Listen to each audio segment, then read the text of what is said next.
Hey, welcome back to my channel. It's Erica, and I am so excited because I finally made it. Well, I almost made it, but we'll talk about that in a minute.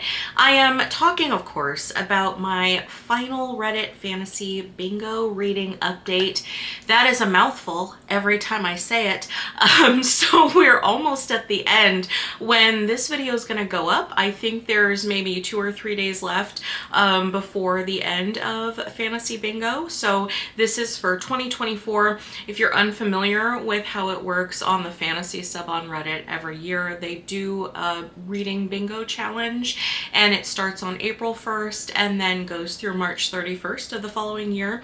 So we're almost at the end. I put off a lot of my bingo reading for the last minute because generally I'm a mood reader, so I did have a plan. I had a plan going in, but a lot of the books got pushed, well, right down to the wire, and that's why I've got a number of books in this final video for the year.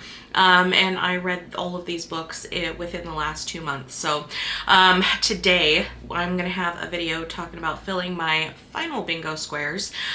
We are gonna be talking about The Daughters of IZDIHAR and The Gilded Wolves. I also read the London SEANCE Society, trying not to have too much of a glare there. It's a really pretty cover. It gets me every time. I read John Dies at the End, The Long Way to a Small Angry Planet, and I'm gonna count this because I'm planning to finish it today. But I am also reading Dungeon Crawler Carl. This is my final book for this year's Reddit Fantasy Bingo Reading Challenge, or some variation of those words in whatever order makes the most sense. So, not fully finished with this. I am a little bit more than halfway through, but I will be finishing it today. So, I'm gonna count it. I will briefly touch on that in this video. What we're gonna do, I'm gonna show you like my thoughts slash reviews. So what I did after I finished each book, I filmed just you know, a short review on my thoughts on what's going on in the book, and then we're gonna meet back here at the end. I'm gonna meet you like this, and what we're gonna do is then talk about this one, The Long Way to a Small Angry Planet, because I didn't film that separately. I just finished that a couple days ago, so I figured I would just do it today. So I'm gonna talk about this one when you see me next, and then I'll briefly touch on this one, and then we'll just kind of do a summary of my bingo reading. So without further ado, let us go through all of my final books, my final 6 books for the 2024 Reddit Fantasy Bingo Reading Challenge. I think I got it that time. I think I got it. I'll see you back here shortly. Well, it'll be shortly for me. It'll be a little bit of time for you because you're going to see all these other reviews, but regardless, I'll see you back here. I guess I should mention I'm putting chapters in this video. I try to do chapters in all my videos when it makes sense, but I think especially for something like this, it makes sense. So if there's any book that you are particularly interested in, feel free to utilize the chapters and jump to whichever book you want to hear me talk about. And I'll see you back here at the end.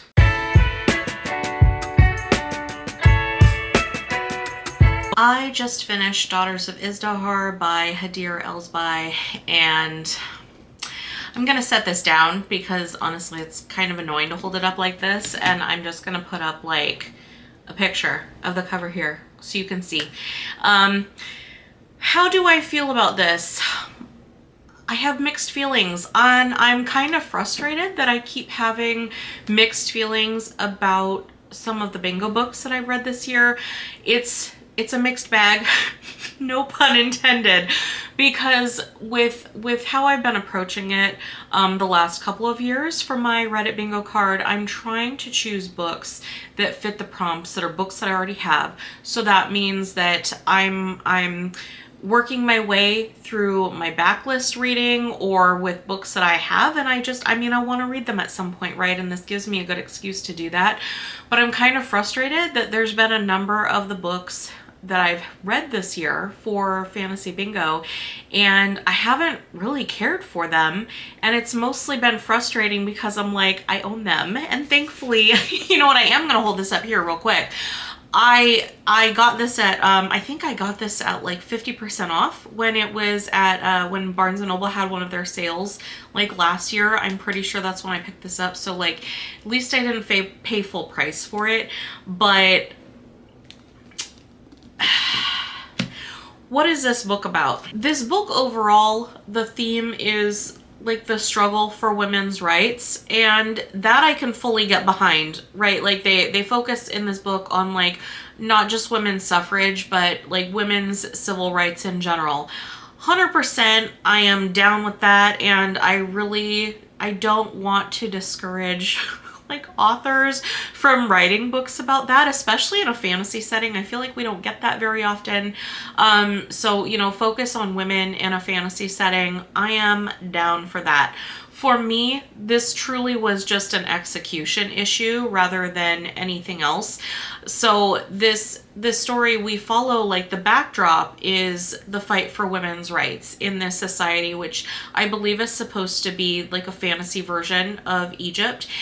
Part of the problem is that I can't tell when this story takes place, because I know it's supposed to be fantasy, but I need some kind of grounding idea. Like if we're doing basically like fantasy in our real world, I need to have some idea of like the context in which this takes place, because there's things in this book, like photographs exist, newspapers exist. The author uses some modern language sometimes, but then also sometimes not. And I find that kind of switching around really jarring. So anyway, that's a separate, you know what? I'm getting ahead of myself. Okay. let me talk a little bit about what this book is about first. So the backdrop is the fight for women's rights in this fantasy version of what I believe is supposed to be Egypt. Our two main characters are two women. One woman is lowborn. She's from a family that they're not they financially, they're working to make ends meet. Our main character, who is from that family, she's also working to try to help her family financially. She has had to really like not just struggle as a woman in this patriarchal society, but a woman of, a lower class in this patriarchal society. And so she has a job, but she uses that as an opportunity to have like some independence from her family and kind of do her own thing sometimes, because she gets to like go out. She doesn't have to be with anyone. She can go to work, and she uses that time to meet with other people as well. She's also part of this organization, Daughters of IZDIHAR, which is like an activist organization trying to fight for women's rights in this society. I guess I should say her name. Her name is Georgina. Our other main character that we follow is Nehal. She is a woman that I believe that her family is basically nobility in the society, and so she's very well off. She's had to struggle, as a woman in this oppressive society with no rights, but she's basically like polar opposite of what Georgina's life is like. Like Nehal is very used to like speaking her mind, stating what she wants. She has never really struggled for, at least on the Maslow's hierarchy of needs, she's not struggling, right? So very different life. She's a magic user, and her biggest goal is to go into this academy to learn how to use her magic effectively, and then she ultimately wants to join the military because she feels like that will be something worthwhile. It's not something that women are really allowed to do. There's a lot of change going on in the society at the point in the, where this story takes place. There's a lot of change. So women are having some opportunities open to them. So Nehal thinks that this is going to be something that, while it will be difficult, it's not some impossible goal. She thinks that it's something that if, she's going to work hard, she's going to do the things that she needs to do to be able to reach that goal, to go into the military and not just be like some dude's wife at home. That's her attitude towards it. So Georgina, interestingly enough, she also doesn't want to be like what they describe as just a wife, where it's like your husband keeps you at home and you kind of are just like at home. Neither of our main characters, even though they come from very different backgrounds, you know, they're both women, and neither of them want that expected experience for themselves. Like, that's the social expectation for each of them, and neither of them wants that. They each have, you know, other things that they want what they want their life to look like. Although I will say Georgina seems like she's open to, you know, being a wife, but she doesn't want to just be married off to some dude. Like her father wants to marry her off to some old guy, and Georgina's like not into it. Now, these characters end up getting connected because Nahal also gets involved with the Daughters of IZDIHAR, so that's one way that they end up becoming connected as characters. However, fun twist, and this is not a spoiler because this is like the pretty much the beginning of the story.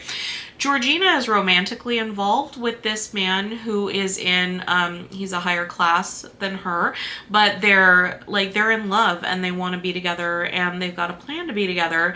But then one day, his name is Nico. One day Nico is like, I am being forced to get married. Do you want to be my concubine? And funny story, the woman he's being forced to marry is Nahal, our second main character.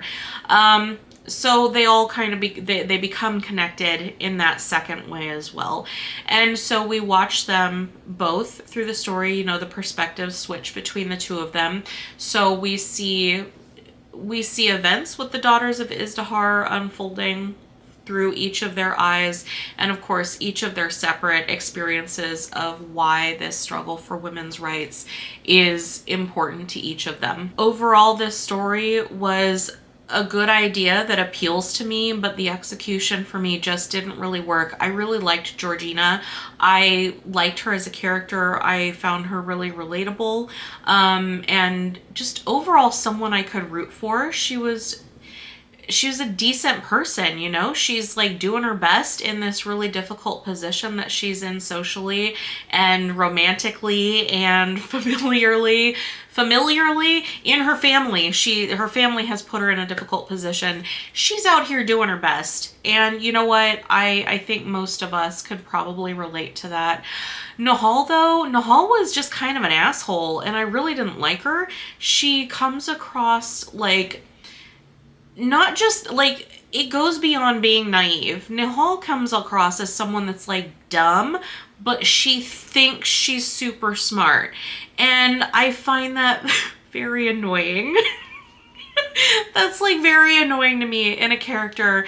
She's always treating people like she knows better than them in every situation.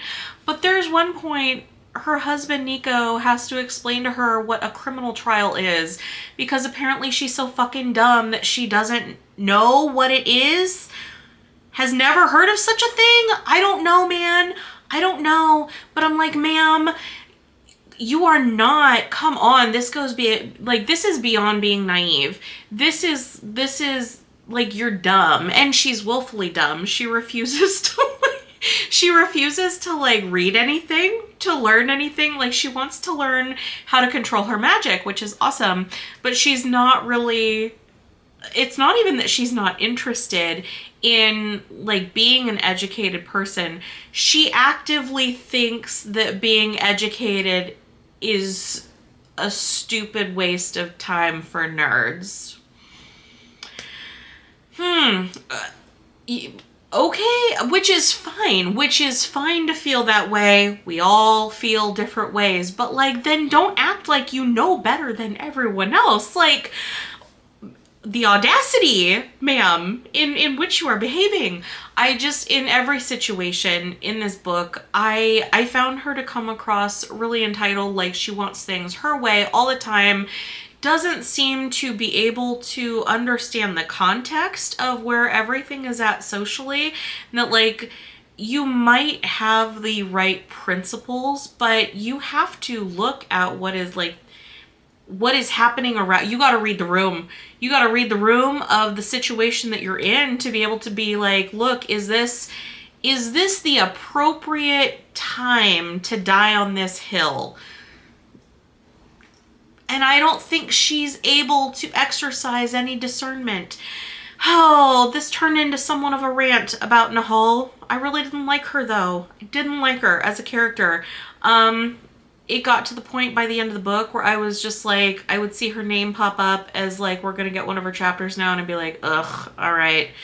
Because I didn't like her. I liked Georgina. I would read a whole book about Georgina. I thought she was a great character, really sympathetic, and I liked her a lot. But Nahal, no, did not care for her to the point where I was eager for this book to be done because I really disliked her character that much.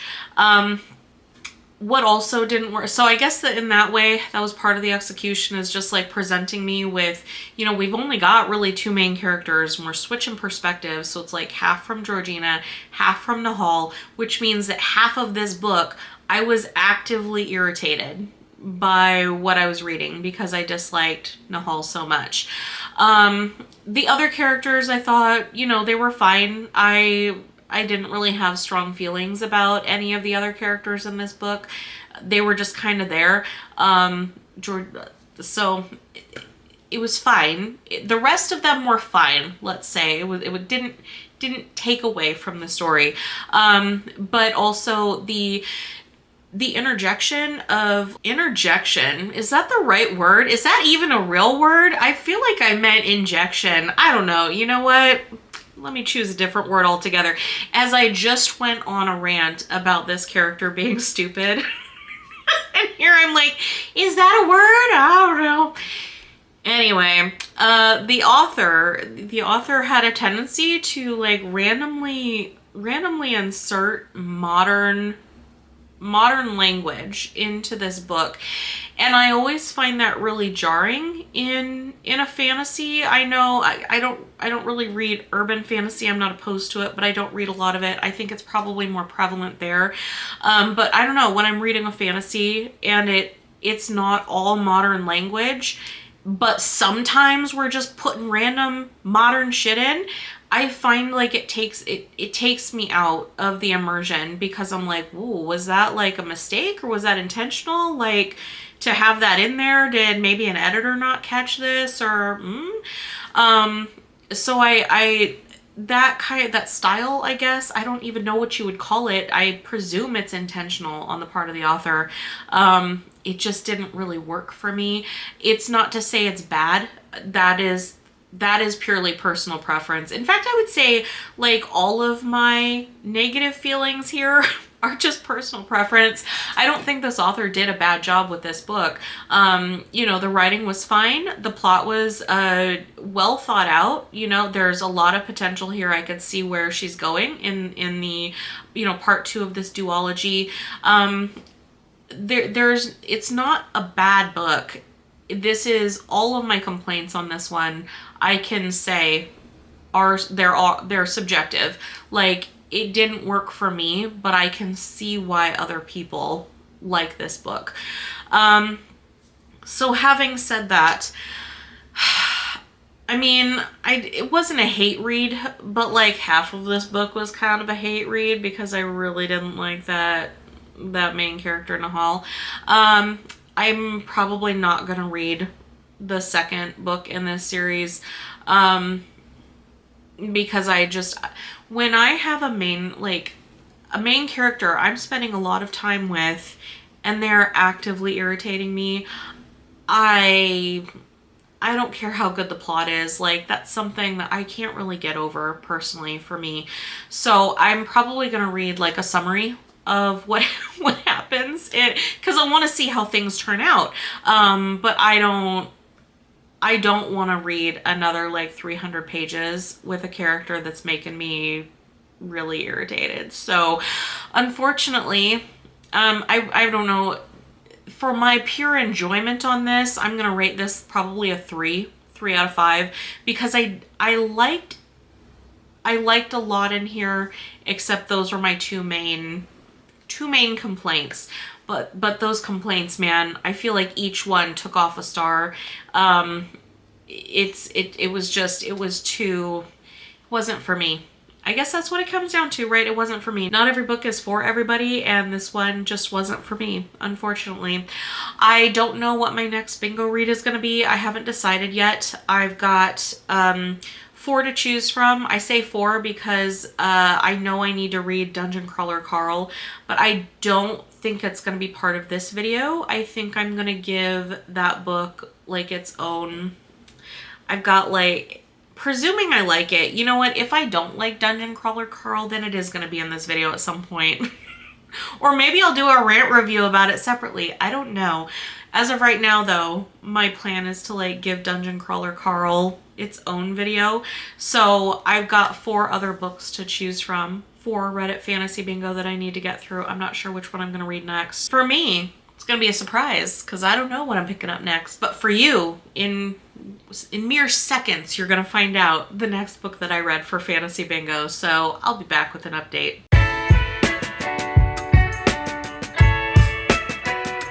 Last night I finished The Gilded Wolves by Roshani Chakshi, and I'm going to put this down. I did get a very nice edition of it. I have to say, look, I love deckled edges. I know that deckled edges are a divisive topic. What can I say? I really like them, but I know they're not for everyone.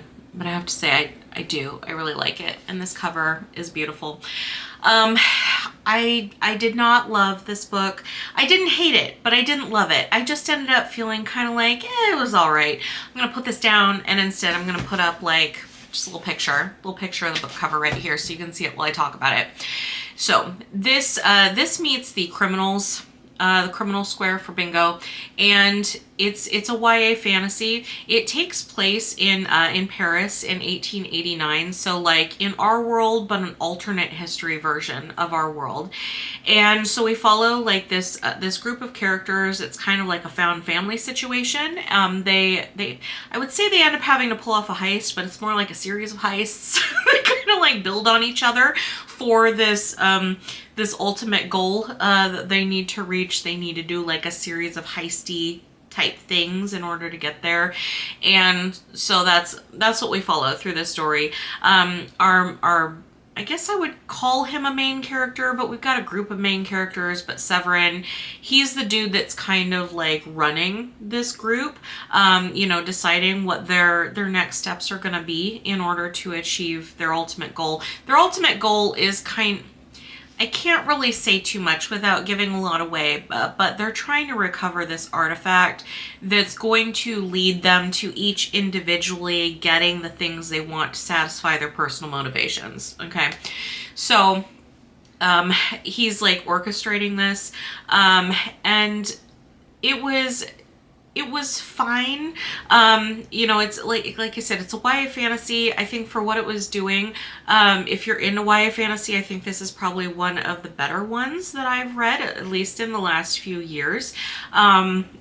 It was fine. The plot was interesting. There's like a backdrop of like a mysterious to us, not mysterious to the group of main characters that we follow.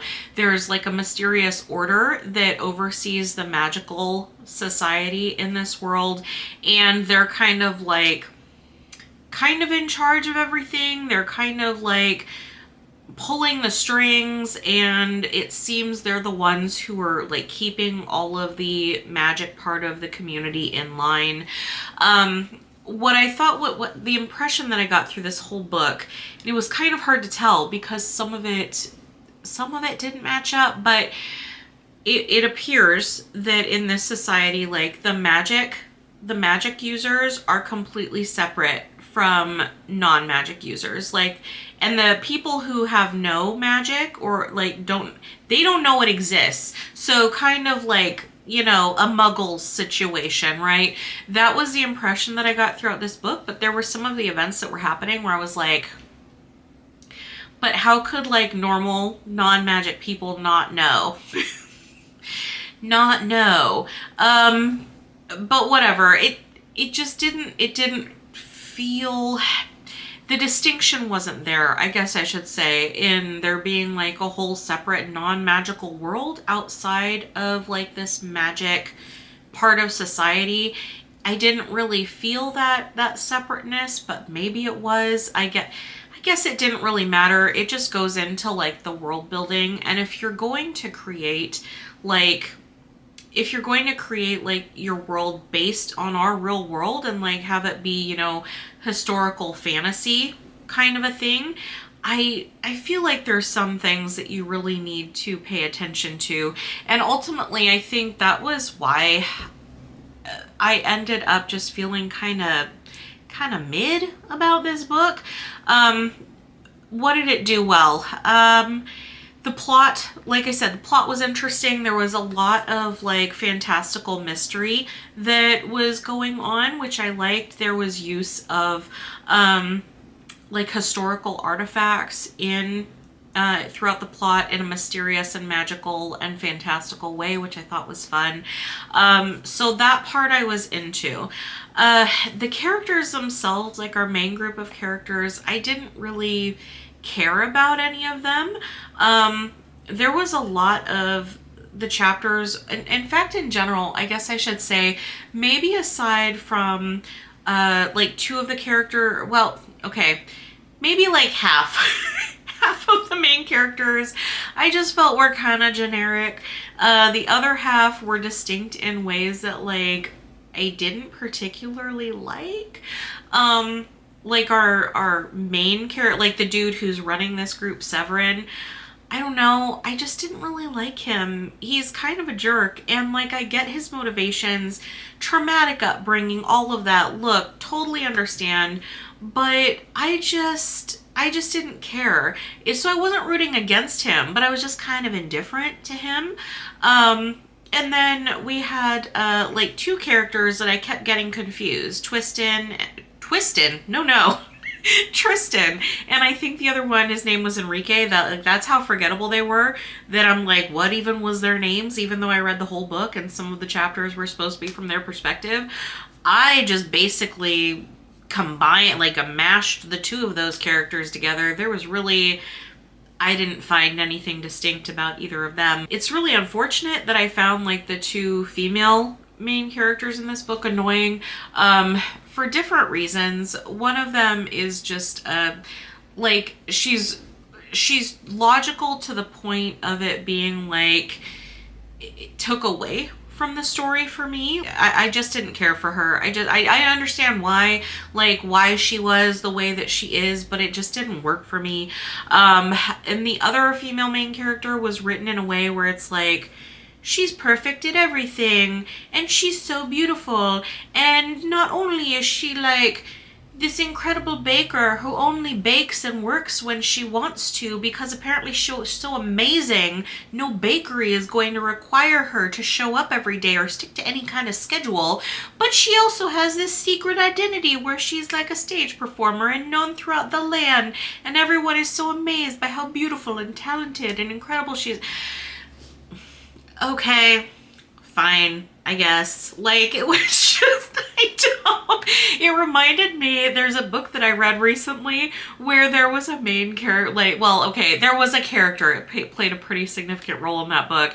The character in that book at one point literally says something like, my curse is being too beautiful. And man, when I read that in that book, let me tell you how hard I rolled my eyes, okay?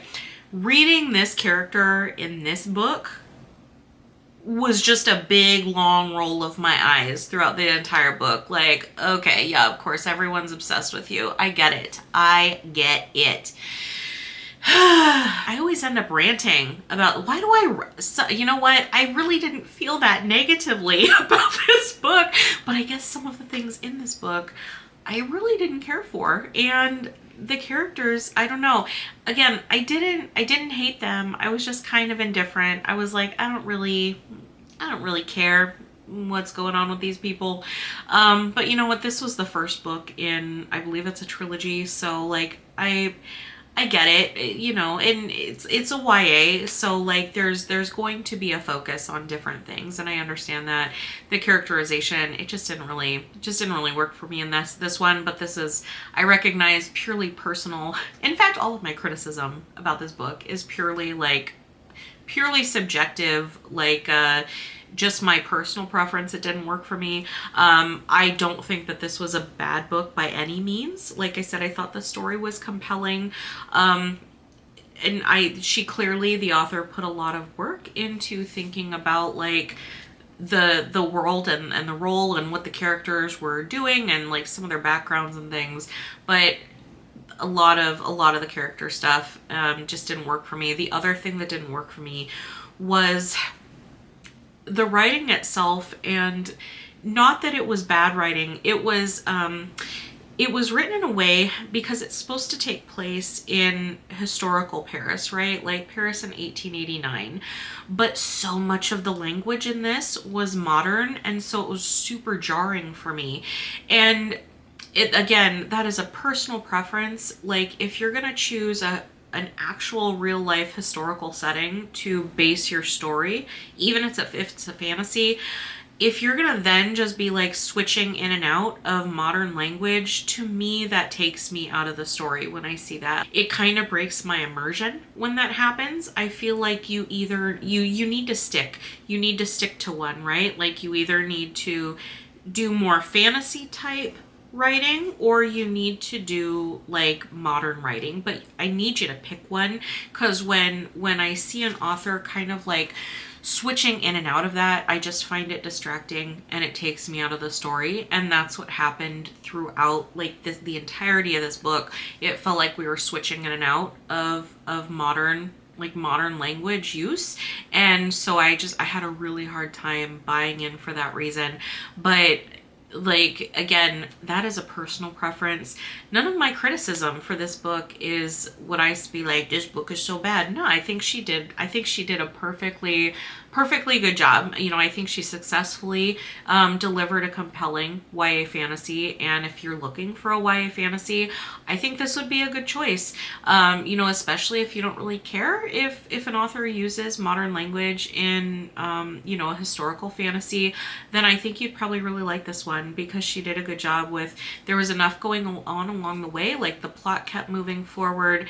The mystery, I loved like bringing in mythology from different parts of the world to the story. I thought that was a really, really good idea from the author. It kept things interesting.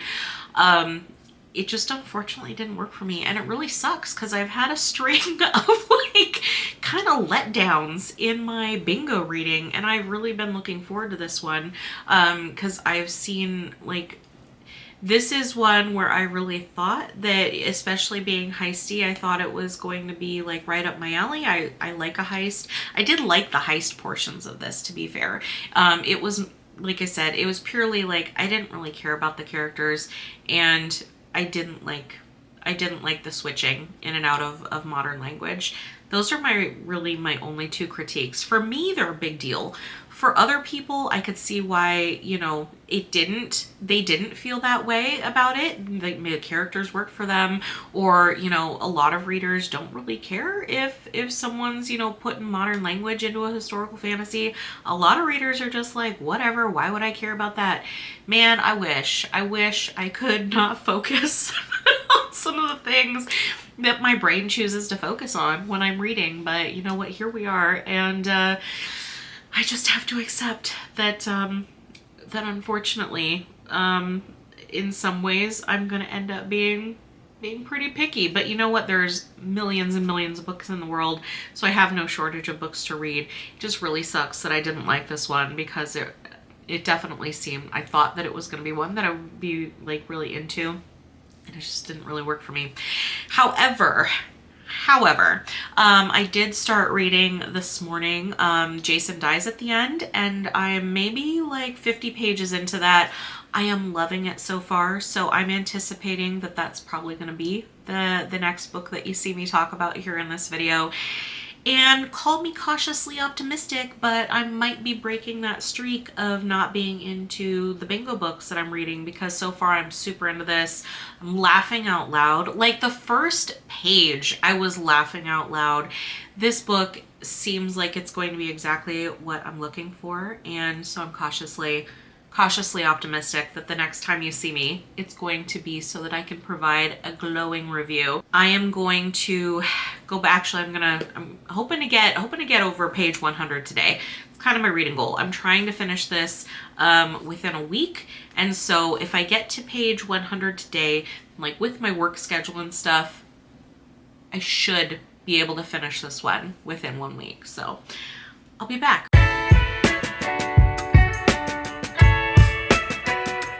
John Dies at the End by Jason Pargin. I just finished this last night, and truly this book had me from page 1, where we start out with like a ship of Theseus, kind of an exercise imagining an axe that one would use as one is going to be fighting like some kind of an undead creature.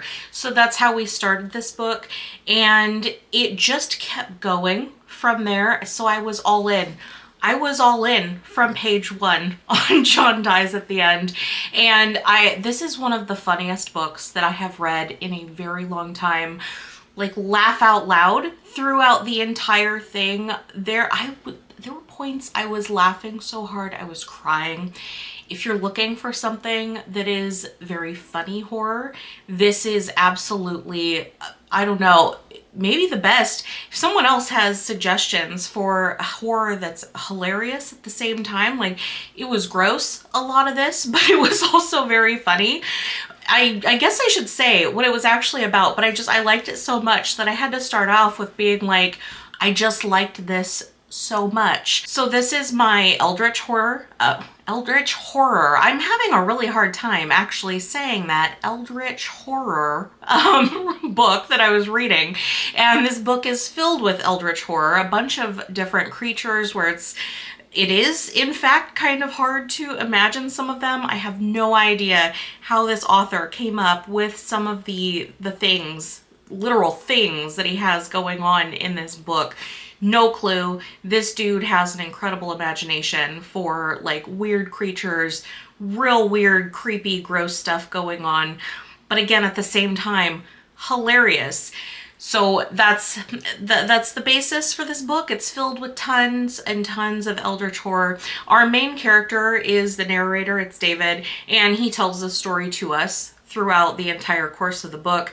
And so he and his friend John, at one point, like, they're just living their normal lives, right? They're just two dudes living like normal life, minding their own business.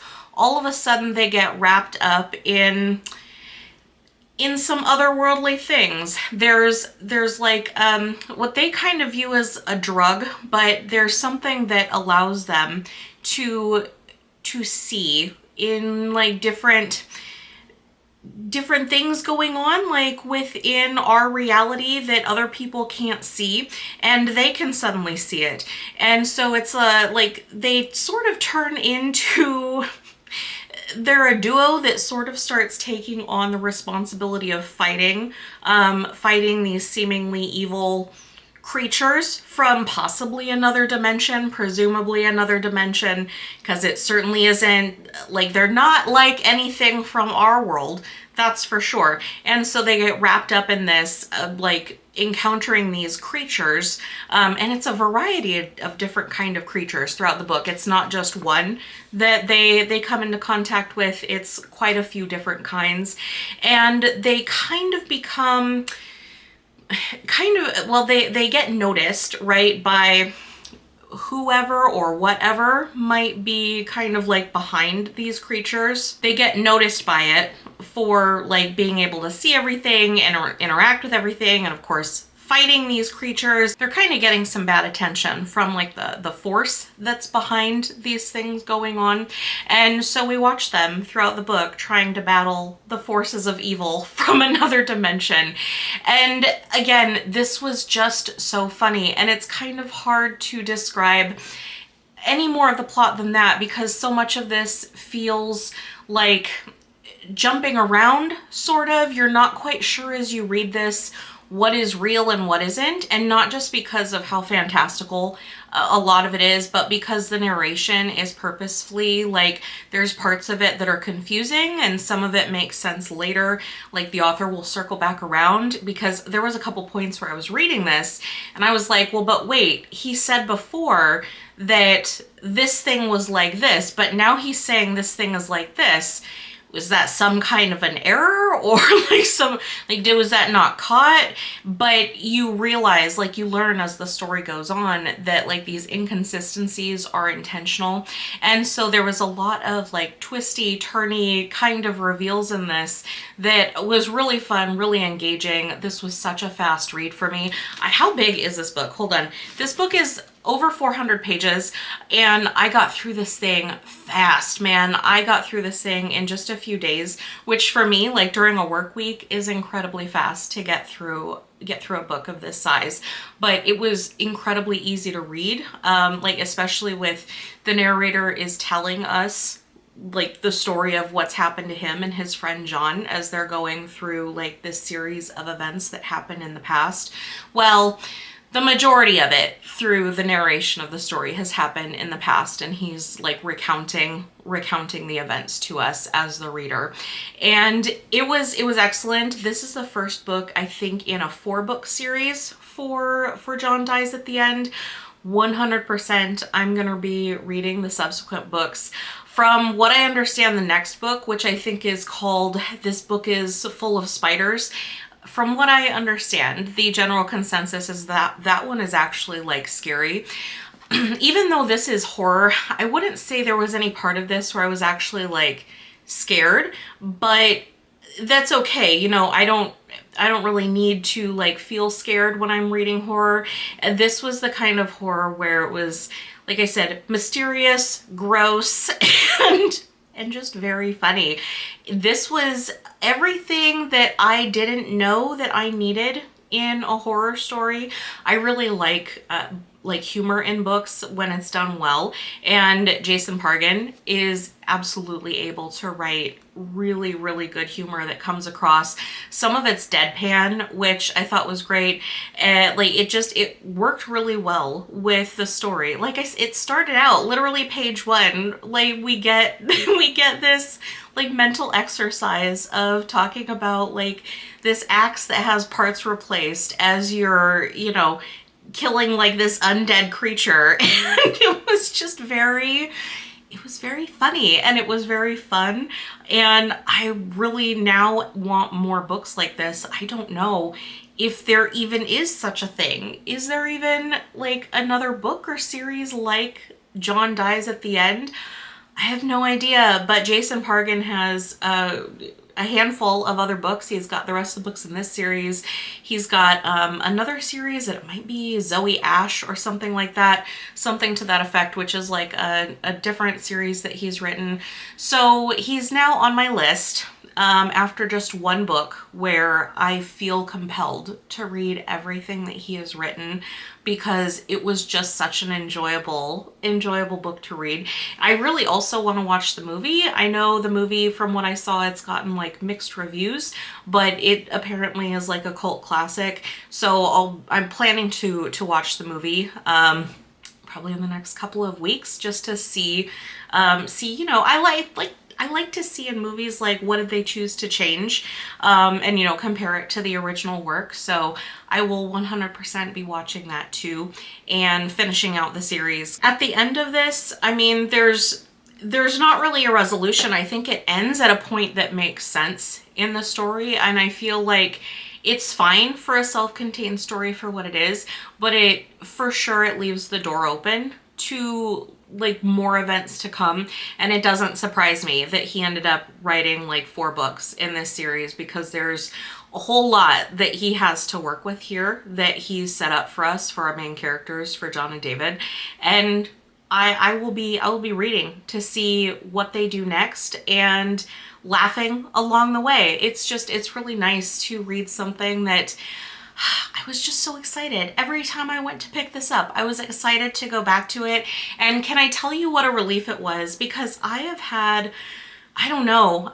So I'm almost at the end, right, of fantasy bingo reading, and I feel like I've had a stretch of books where it's been like a bunch of disappointing reads, like a bunch of books that I didn't like, or I felt let down, or I was like, it's all right.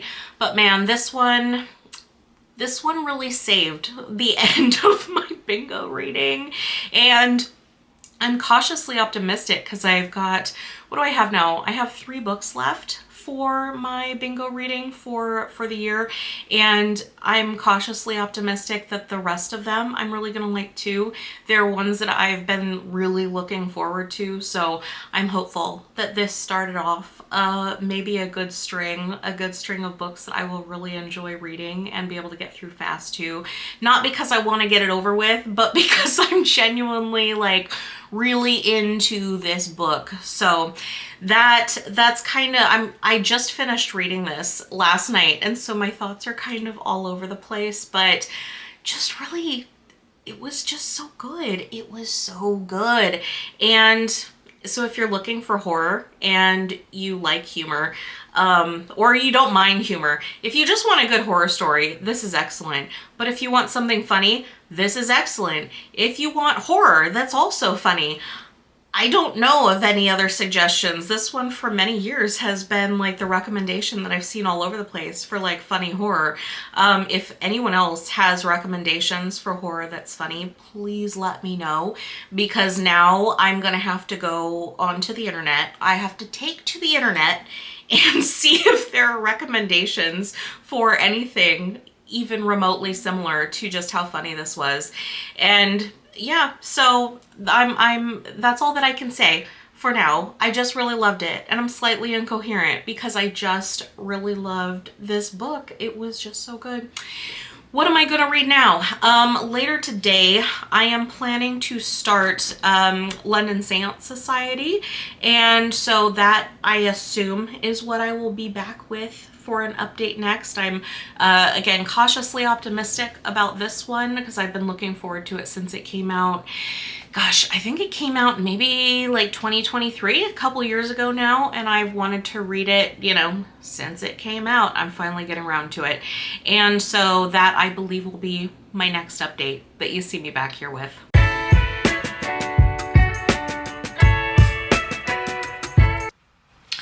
You see this? This is my disappointed face.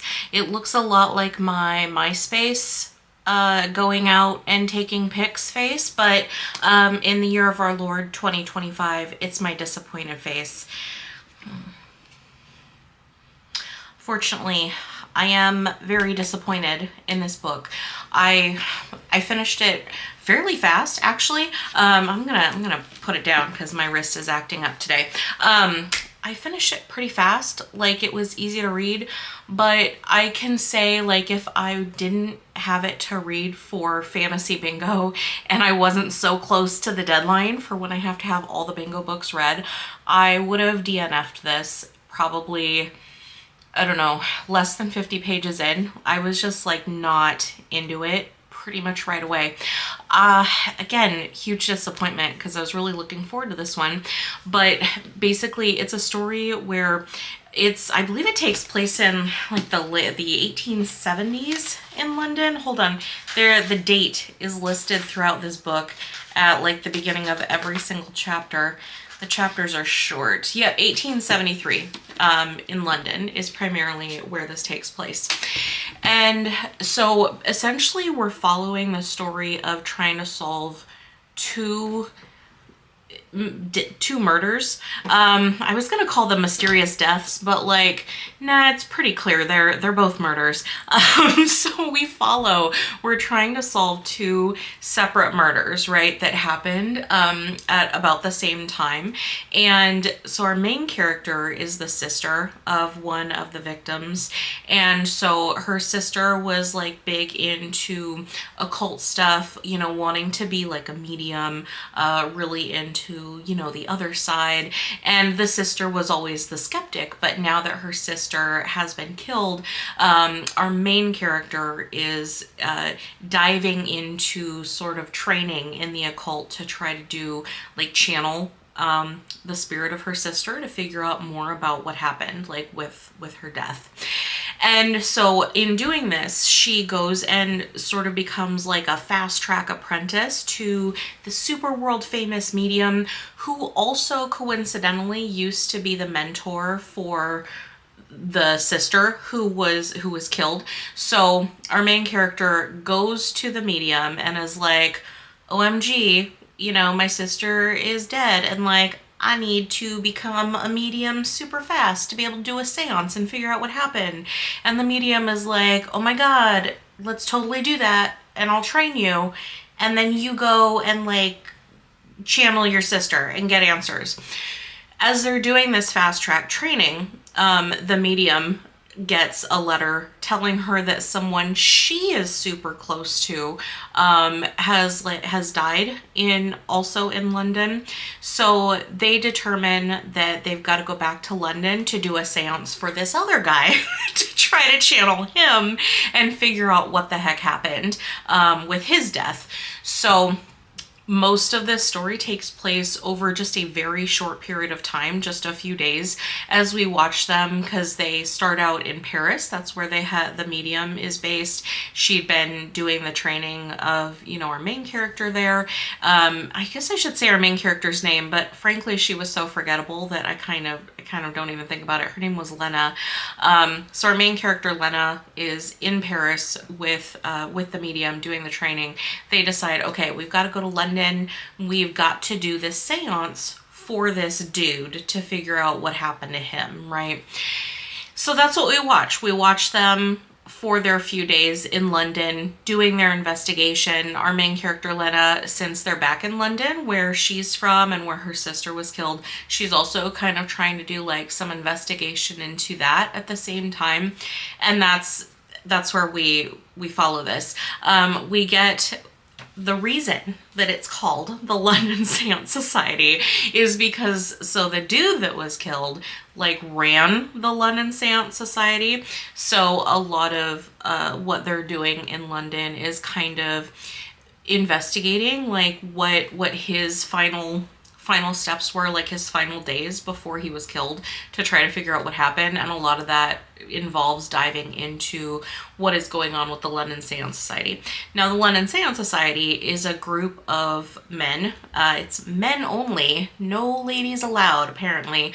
But it's men only, and they offer like medium or spirituality, like, I don't want to say spirituality, that makes it sound religious, but like, so seance kind of services to like the general public. If you can, if you can pay, they will come and do like the different services for you. If you have loved ones that have passed or whatever, that's what they get up to. So we see them, our main character, like getting involved with the London Seance Society to kind of do a little investigation, see what they've been up to, see like what the dude that was running it got up to, in the time period before he was killed. That's what we follow. That's the main gist of what we follow in this story. And I should have really liked this because I love like occulty things in Victorian England. Sign me right up. I am absolutely there. I want like ghost stuff. I want a bunch of lit candles in like some kind of a creepy like 400-year-old basement. I want to get involved with all of that because it's absolutely what I'm into. I love murder mysteries, okay? I should have been really into this book, but man, I just did not care. I did not care about like anything that was going on. I didn't care about the characters. And so we also follow, I guess I should say, it's not just our main character Lena that we follow. There's this other gentleman who is like a main character, and I refer to him as that because the chapters, they switch off. So some chapters are our main character Lena, right?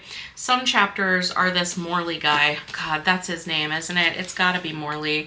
Look at me. See, again, I read this whole book and I'm still at the point where I'm like, I don't know, what even was his name? Yes, Mr. Morley is the other perspective that we get. I didn't really think switching perspectives was necessary, especially because like Lena's perspective was told from like the third person, which was fine. But then for some reason, Morley's perspective was told in like first person present. And I just didn't understand the point of the trade-off. It didn't seem to add to the story in any way. And in fact, I felt like the third person was done better. I'm pretty, I don't know, I'm picky in like every way when it comes to a book, but I was gonna say I'm kind of picky when it comes to narration, but I'll be honest, I'm kind of picky in general. It's not so much that I need things to be done a certain way, is that whichever way you choose to write a story, and that could be for anything, like any choice that you're making in putting into a story, I just need it to be done in a way that works for me.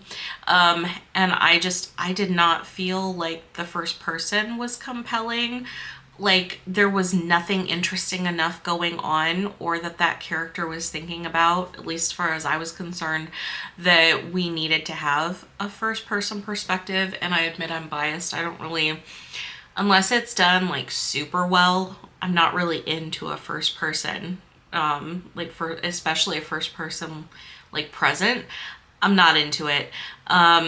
So I just didn't really see the point in switching like that, especially since Lena was not written in that way. Don't really see the point of that, but that's whatever. Having said that though, even if it hadn't been like that, even if it had been like the same kind of narration throughout the whole story, I was still just bored. And like, I had a book with murders going on and a secret like occulty society and ghosty stuff, and I was still bored. And that, I cannot tell you like how deeply disappointing that is, because I love all of those things. And I have been looking forward to reading this book since it came out, and I am so disappointed that I just was like, again, if I wasn't so close to like the bingo deadline, I would have DNF'd this, but I was like, no, made it this far. I'm not choosing another book. Like, it wasn't unreadable, and so I'm like, at this point, I'm just gonna bite the bullet. I'm gonna get through it. And you know what also really sucks? Like, this is a super beautiful book, and we all know, right, that like how a book looks is the most important thing. But man, look at this. Look at this. This is so this is so lovely, right? I really wanted to like this book, and man, I just did not care what was going on. Not only that, but so much of this book felt like really predictable. I don't know, the things that were supposed to be like twists, I felt like we could all see it coming from a mile away. And in a story like this, again, where we got like ghost stuff and occult stuff and murder stuff, like, give me something that I don't see coming. Like, really?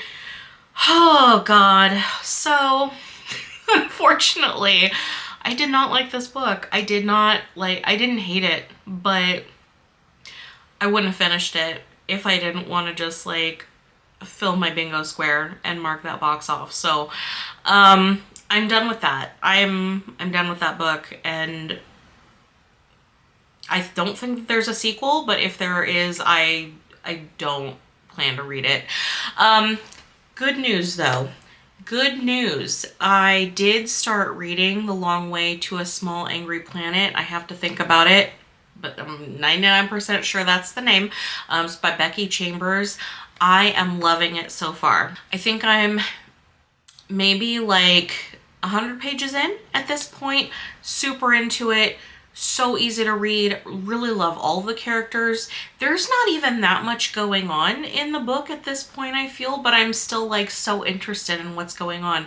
So I am cautiously optimistic that I'm going to be back with a glowing review for my final reading book. My final reading book, I mean, it's not the last book I'm ever going to read. It's my final bingo book, I guess I should say. We're not going to count Dungeon Crawler Carl. I don't know. Maybe I'll put it TBD if Dungeon Crawler Carl is going to be the last book that we see in this video. I don't know yet because I haven't started it yet. Obviously, I'm going to finish The Long Way to a Small Angry Planet, and then I'm going to do Dungeon Crawler Carl, but I just don't know yet, I guess, if Dungeon Crawler Carl is going to be in this video. You will know because I'm probably going to put the cover on like the thumbnail, so I guess you'll know when you're watching this. But current Erica filming this, I have no idea. So we're on an adventure right now, and I will be back with my thoughts on The Long Way to a Small Angry Planet.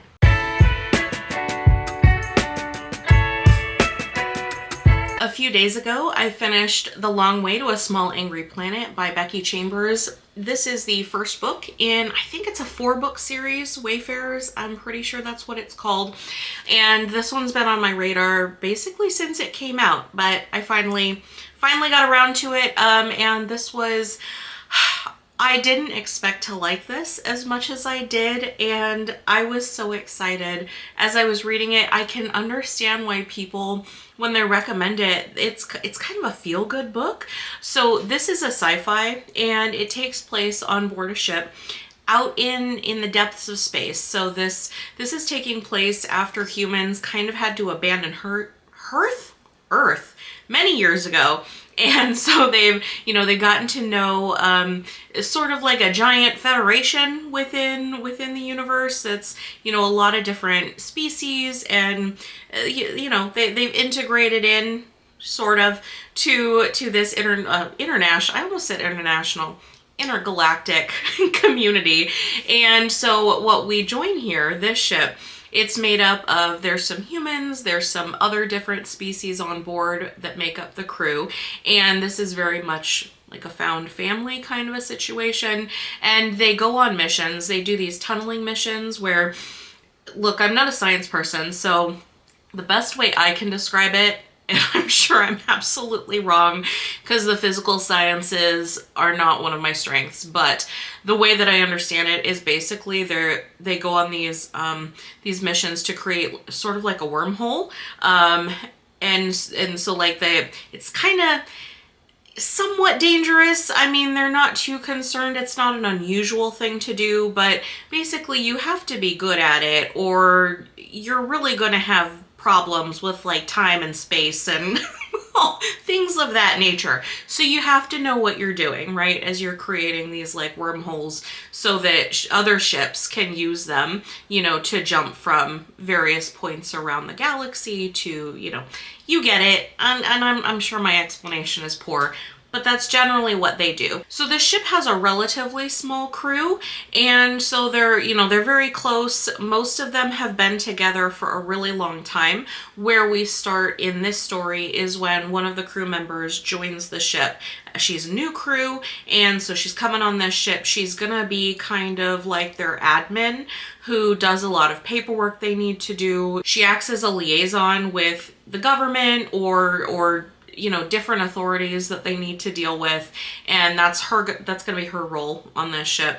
And so that's where we start off with the story, and they've gotten this contract for this big new job. It's gonna pay a lot of money. It's gonna give them some prestige and allow them to take bigger jobs in the future because it will show their skills, that they're capable of doing more. So the crew is like super excited for this, but they've got to go deep into space, into what has historically been sort of hostile territory with this alien race that is like really unpredictable and aggressive, but suddenly they're the government is kind of like testing the waters with an alliance with them.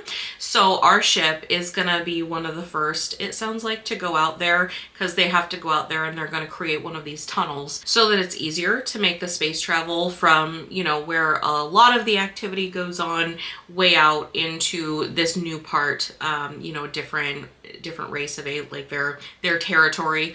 It's gonna make that travel a lot faster, easier. So that's their mission. They're gonna go out there and they're gonna create this tunnel.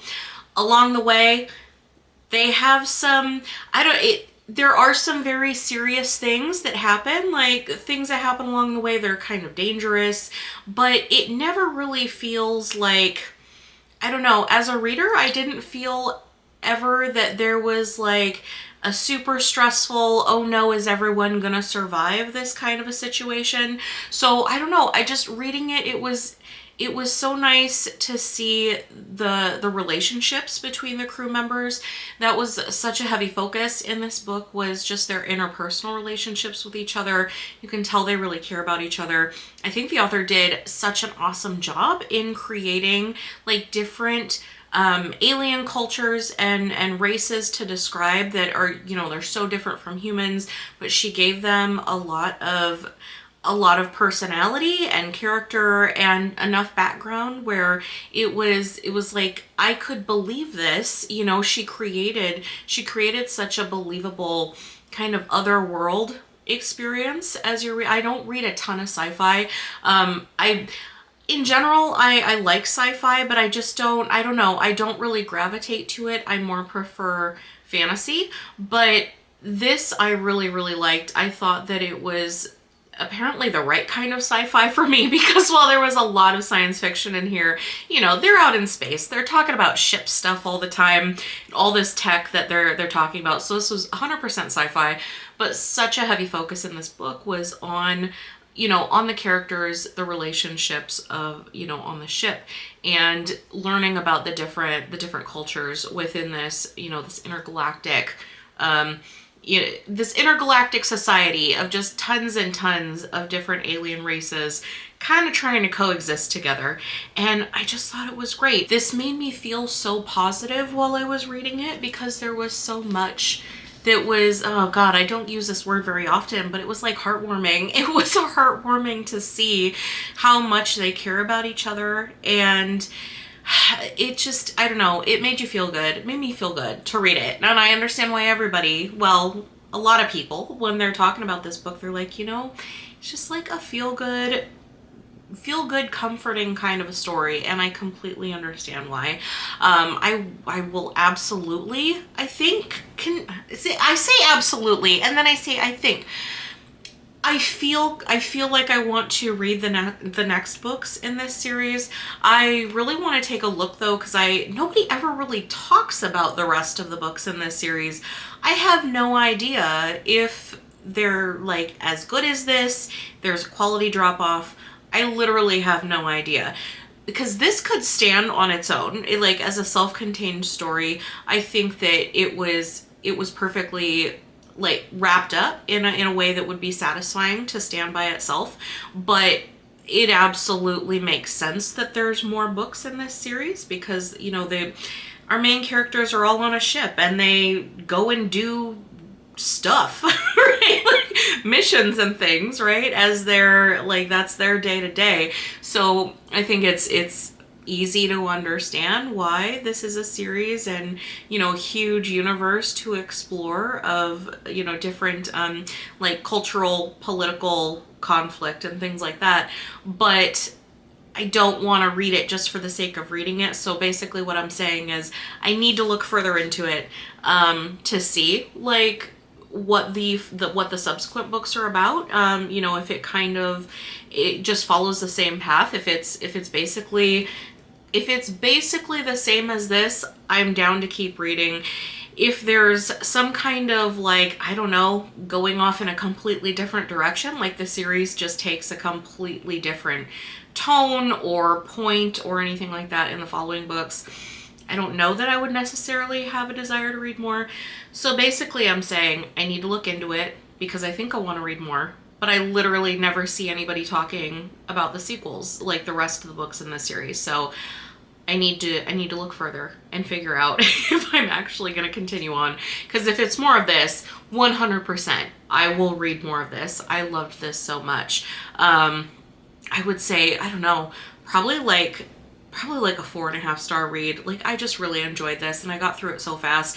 I mean, it's not a short book. I think it's like,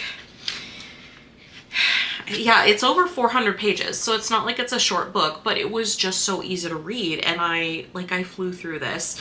So really love it, really recommend it. If you, I don't know, if you don't normally read sci-fi and you want to kind of like try a little sci-fi, I feel like this could be a good option, because I don't read that much sci-fi. I'm not opposed to it, but it's not something that I'm regularly going for. But I thought this was great. So those are my thoughts on The Long Way to a Small Angry Planet. And the last book, which I technically have not finished, but I will be finishing today. This is probably the most anticipated book that I had on my entire 25 book bingo card, which is of course Dungeon Crawler Carl by Matt Dinniman.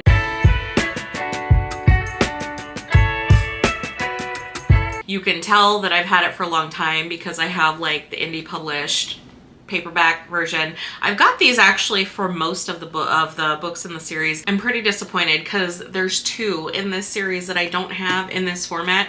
So I just love these covers. I don't know, they're super fun. And I love the art. I just love the art on this. But anyway, there's 2 of them that I don't have because by the time that I went back to get them, Matt Dinniman was starting to get traditionally published. And so like they'd pulled those 2 books, like the 2 indie published ones. I can't find them anywhere on the internet. Like, anyone who has a copy doesn't want to part with them, and you know what, I don't blame them, because these covers are awesome. The ones that I don't have are 4 and 5, so I'm hoping that he'll do a Kickstarter for those maybe at some point with the artwork and I can grab them, or I don't know, if somebody random wants to sell me 4 and 5, I will buy them because I just really love the artwork. But having said all that, I just spent a couple minutes talking about the book format here. So you can see I'm a little bit more than halfway. This has been so fun, and I don't know that I've briefly dabbled in a couple of lit RPG books before, and I wasn't super impressed. I mean, I didn't think it was terrible, but it just didn't really work for me. I think Matt Dinniman, he's doing this in a way that works perfectly for me. I feel like the way that he's working in like the stats and leveling up and everything like that, it makes sense. Like, it makes so much sense in this story, and he also weaves it in like kind of an effortless way when you're reading. Like, it's not jarring, it doesn't take you out of the story, at least not for me. And like, I'm actually interested to see like the leveling updates. So I think it's really fun. This book so far, what is it? It's a 7-book series. Is he stopping at 7? Is 7 the last one? I feel like there's gonna be more, but anyway, this book, we see Carl. Carl's our main character. This is Carl, right, in his little heart shorts. This is Princess Donut too. This is his ex-girlfriend's cat. Carl is minding his business one night in the middle of the night, and the cat jumps out the window of his apartment. So he's got to like run outside and try to get it because it's super cold and he doesn't want the cat to like freeze. So he's outside trying to get this cat out of a tree. All of a sudden there's an alien invasion. Every building is just completely like smashed into the ground, doesn't exist anymore. So he's standing outside in his little heart shorts and his leather jacket with this cat, and he's like, what the fuck? And all of a sudden it turns into the alien invasion is like, all right, you've got 2 choices because we're taking over Earth now. You can either descend into this 18 level dungeon, and if you make it through all of the levels and you get out, then you can have Earth back. If you don't want to do that, you can stay on the surface and like try to live your best life with nothing on the surface anymore, because we're going to take all of the resources from Earth. So like, but whatever, if you want to do that, we won't force you into that dungeon. Carl goes into the dungeon. So if you couldn't tell by the name of the series, I mean, it's Dungeon Crawler Carl. It's implied that he's going to go in that dungeon, right? And he does. So that's what we follow. We follow him in this dungeon trying to level up, you know, get different achievements and equipment. There's, you know, monsters all over the place that he has to battle.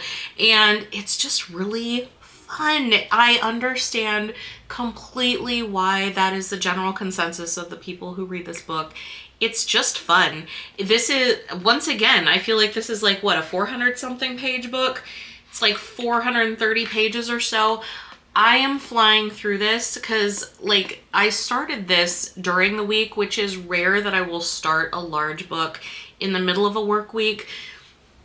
My neuroses, it doesn't really matter the reason why. I just don't typically like to start something like that on like a weekday. I usually will start a larger book like on the weekend. But this one, I decided, what the hell? And I picked it up. I started it in the middle of the week and I have been flying through it. It's been, oh, what's it been? I think I've had like 2.5 days of reading. And I'm at like page 260 or something like that. For me, that is very far to get with 2.5 work days worth of reading because, I don't know, my brain is often fried at the end of the day. So if I can fly through that many pages of a book like this in the middle of the week, I don't know, it's a sign that I'm super into the book. It's written in a way that's really easy to read. And that's why I say I mean, the writing in this it just flows really nicely. It's easy to consume, and I completely get why this has become so popular. And you know what? Congrats, Matt Dinniman, for getting traditionally published, because this is so fun. I really enjoy it, and I don't have a full update because I haven't finished it. But if he nails the second half of this book the way that he has gripped me in the first half, this might end up being my first 5-star read of the year. I haven't had a 5-star in 2025. This might end up being it, just based on my pure enjoyment of being really into it. So I guess stay tuned to my channel for that, because I'll talk about this in the next like monthly reading update that I do for, you know, my full thoughts on what I think of it. But as of right now, I'm anticipating continuing the series, and again, assuming that I end up really loving it, because I assume I will. I'm planning to do, I don't know, I'm probably gonna do like a video just dedicated to this series, because that's how into it I am. I've told multiple people, I immediately, like the first night I started reading, I texted multiple people and I was like, you have to read this book. And from what I hear, the audiobook is even better. So that's one of the things that I really want to do too, because, you know, I'm going to continue with the series. So I'm thinking, because I'm trying to do rereads with audiobooks, because I feel like that'll help me like get more into audiobooks and like comfortable listening to them. My plan is to read this, and then when I'm ready to move to the second book, I will listen to the audiobook as like a reread and kind of get the best of both worlds. That's my current plan. It's my current plan for this. I really did save the best for last though with my bingo reading, and honestly, I'm happy. I feel like I finished on a super strong note because I'm gonna gather all of them. I loved this. I loved this. And I'm hella loving this. So you know what? I had some hits and misses in my bingo reading, but I finished strong. And I'm gonna put up my finished bingo card because you know what? I finished it. Yes, I am gonna mark off the square for Dungeon Crawler Carl because I'm gonna finish it today. When I am filming this, it's the middle of March.